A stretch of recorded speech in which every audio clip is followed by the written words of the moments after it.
Chief Meteorologist Chris Ramirez. Sponsored by Jim Bass Cars and Trucks.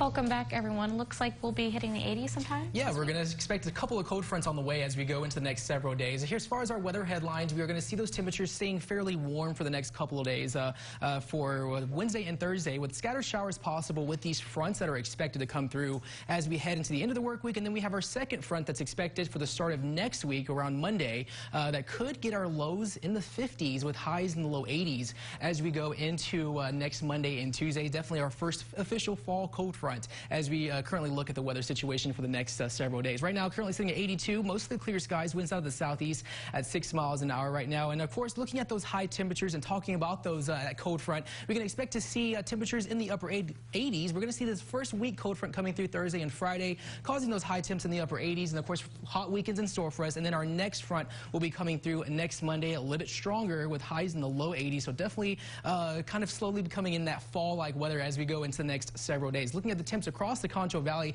temperatures in the upper 80s still in Robert Lee, 83 in Sterling City, 80 in Barnhart, 81 in Azona there. As we go and look at our currently wind situation, we did still see those wind gusts up to about 30 miles an hour today, 25 miles an hour in some locations. But now, of course, in the overnight hours, those winds have slowed down with them being out of the southeast at around 6 miles an hour. In terms of the radar network, we are looking at mostly clear conditions and a very quiet weather pattern going on right now. Most of all these storms are actually off to the west of us and in the around from the Panhandle. Futurecast has our temperatures remaining in the 80s at least until midnight, and then dipping down into the mid-70s. We're going to see clearing of skies just briefly, but then as we head into Wednesday morning, that's where we're going to see this increase in cloud cover as we go into tomorrow morning, and then partly cloudy to mostly clear conditions as we go into Wednesday with another hot day in the forecast with highs getting up to about 95, 94 degrees for tomorrow. Looking at the temperatures across the nation, 33 degrees in Billings, Montana, 37 in Rapid City, and 38 in Cheyenne, Wyoming. Of course, this cold air, the system that's causing that is actually on the way towards Texas.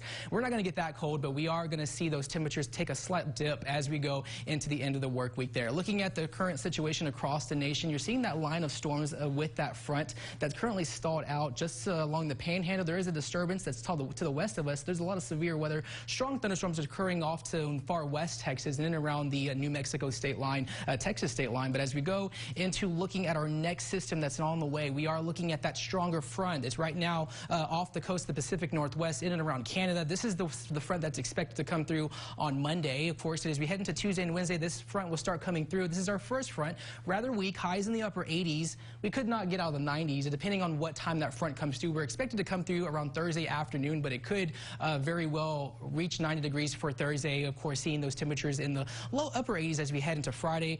Clear conditions for this weekend. Temperatures fairly hot, warming up slightly, and then we're anticipating that next strong front that's coming through on Monday. This is we're going to see highs in the low 80s with overnight temps in the 50s as we go into Monday and Tuesday. Definitely feeling a little bit more like fall as we head into the next several days there. But looking at that temperature trend across the state of Texas, that's where we're going to start seeing our highs getting up into the 70s in the Panhandle, upper 80s for us here in the Concho Valley. And then as we go into next Monday, that's where we're going to start seeing those cooler temperatures for Monday with that stronger front. 68 for our highs in the Amarillo, and 71 in Lubbock, 82 in San Angelo, so low 80s for us here in the Concho Valley. Tonight, mostly clear, still rather warm, temperatures in the 70s with winds out of the southeast at 10 to 15 miles an hour. Another hot day is expected for tomorrow with partly cloudy conditions with a high of 94. And for the next 7 days, just expect to see another few days of warm temperatures. We could expect some isolated shower chances as we go into Thursday. And then as we're heading into Friday, that's where we're going to see some cloud cover coming through, and then mostly sort of a hot weekend in store for us, but then that stronger front coming through on Monday. Cooler conditions, isolated storms possible, high of 81, low of 58, and then high of 82 for Tuesday. So definitely not too cold, but, you know, a good fall-like cold front, which we were supposed to be expecting. Yeah, it looks like